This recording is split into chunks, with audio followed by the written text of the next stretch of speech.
Hi everyone. Well, judging by the amount of emails I received and then comments on the blog, you all wanted to see how we're going to make these paper flowers. So here goes. It's going to be a bit of a Blue Peter jobby because I'm trying to show you three ones so we can sort of fit it in with the time, etc. So we've taught this to so many people in our classes, but it's really good to see again and then have it on video so you can play back and see it again. I'm going to start off just with a circle, so just punch a circle, cut a circle, whatever you want to do, and then you're going to go in and just spiral it. So you're just going to go in with your scissors and just start cutting round in a spiral, okay, as easy as that. When you come round and round, you want to get to the centre, and I'm hoping you're going to be able to see this a bit clearer in a minute, and whoops, there I go. And you just want to leave a little knobbly bit in there. All right, I don't know if the light's very good, and I'm feeling like I'm having to talk quite loud because normally I've got my other camera on, but I can't find the lead to it. It's somewhere, but I don't know where. It's probably with all the odd socks. So I'm going to show you two types of the spiral ones. You start off just with the end that you started cutting, and you're just going to start twisting it in on itself. I don't know if you can see that very clearly. Let me just come around and do a few twists, and then I can show you like this, yeah? So we're just going to keep twisting up on itself, and you can keep going, and you just go all the way, get quite fast at it. These look nice as well if you scallop the edge of your paper, or just give it like a rough cut rather than cutting it nice and straight and neat. You can do a rough cut on it, and that looks nice. Now when you get to this point, can you see I've got my little knobbly bit from the centre? We're going to take some glossy accents and stick it just on the bottom, on the inside here. Okay, I don't know if you can see that very clearly, yeah? And then just pop this bit down, the bottom bit. You can let it loosen, okay? So let me just loosen, see it unspiraling, and when you're happy with how it's unspiraled, then just push it together and hold it there for a few seconds. I'm sure I've shown this one on a YouTube video before, but if not, never mind. Here goes, I should say. Never mind. Anyways, when you've done that, it doesn't take long for the glossy to stick. I just like to put it on the table and just give it a good push down, okay? And that just sort of like roughs up the edges a little bit. And that's how you get your spiral flower, okay? But now I'm going to do a twist on it because I wanted it to look a little bit more vintagey. So the trick to this, okay, and I sat making this in bed at 2 o'clock one morning while I was in LA, is I'm just going to wet it. So I'm just flicking it with some water. I know you probably can't see that too well. And the reason I'm doing that is because I want to sort of break up the tension in the cardstock. So I've only, can you see there's just like splashes of water on there, and then all I'm doing is I'm just going to fold over the top edge, going all the way round, yeah? Can you see that, how it's starting to sort of like curl over? That's all it's doing, nothing fancy, it's not neat or anything. In fact, it looks a bit crimped in places, but that's cool, that's okay. So I'm just sort of twisting it all the way round, and the thing is, you don't want to get it too wet, because if you get it too wet, then it's going to tear.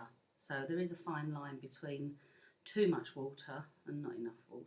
So I'm just going back on myself, just make sure it's twisted over. And then we're just going to do exactly the same thing. So just starting at this end, I'm just going to start twisting it round. And again, just making sure, whoops, I twisted that a little bit too much, that's all right. There's no right and wrong way, to be honest. And just making sure you're grabbing it and that it's staying twisted down. Now these ones hold their position a lot more than the other ones, so that when you let it go, it doesn't unspiral as much, which isn't a bad thing. Okay, so I'm going to do exactly the same. I'm going to put my glossy accents on it just to hold it in place. I'm going to bring that round, And you can manipulate it at this time. Just twist that over a little bit. And then there you've got beautiful, oops, here I go. You'd think I'd learn now with QVC, wouldn't you? Going that way. But you've got a beautiful vintage flower, and I think that just looks yummy, looks really nice.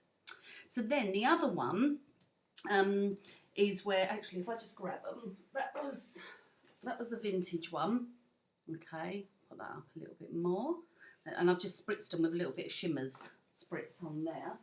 And then this one, this is my spiky one. Okay, same sort of concept, everything's sort of done from a twist and all that, is just taking a strip of cardstock, double-sided tape down one side, and then you're just folding it over and sticking it. Okay, so it's actually going to be folded in half as such, but you do want to stick it, all right? Then you're going to go in with your scissors, and you want to just go in and snip nice and evenly. And you don't want to go all the way to the bottom, obviously, so that'll just cut it in half, so that you're going to end up with like lots of these. Okay, so in true Blue Peter fashion, here's one I've made earlier. Okay, and exactly the same thing. You're literally just going to twist it up on itself. Now with this one, you could put little bits of glossy or something as you go along, but for quickness, I'm just going to twist away and then get to the end, and then I'll just whack a bit of glossy on there. I hope the sound's all right, because I'm doing it straight from the actual computer. I don't think the sound comes out as loud, so I hope you can hear me. I've usually got quite a loud voice. Right, so I've just put a little bit of glossy. I love it like that, actually. I think it looks really nice like that as well, don't you? Lovely on handbags. Beautiful out of fabric. I'd done one on fabric last night. I was sitting playing with one, and I don't know where it's gone. It must have, unless the dog's eaten it or something, might have fallen down the side of the settee. But anyway, fabric looked really nice. We've got some really nice new ribbon coming into the shop, which I'm really excited about, and I desperately want to try these with it. So once you've got your glossy stuck down, you're just going to hold it, and then you just want to start opening the petals out, holding on to the bottom, all right, so it's not going anywhere, and then just keep flipping them down. Okay, let's see if I can do that round that way so you can see exactly what I'm doing. So I'm just looking at someone walking by. So nosy, honestly. Right, there we go. All right, and then I'm just gonna push it on the table just to hold it in place. So I've got hair stuck to me there. Okay, and then there you go. You got another one of these little ones. Doing it again, and that one was this one here, and that is how simple they are. Just pop a little pop a little embellishment in the middle, and you're away. And there's so many opportunities you can do with this. There's another one I made earlier as well, where this is just from a twisted stem that I've made. Now, I've done this years ago, twisting up paper to make a stem for a flower. There's a canvas hanging in the shop that's got them on. And I just made the stem and then just done exactly the same, just coiled it round and held it in place. And that just makes such a lovely flower as well. So there is so many different possibilities. So get your paper out, or your cardstock. Cardstock, it works lovely on basil cardstock. Your glossy accents, your scissors, and your double-sided tape, and make lots of flowers. All right, hope you enjoyed. Thanks for watching. Bye.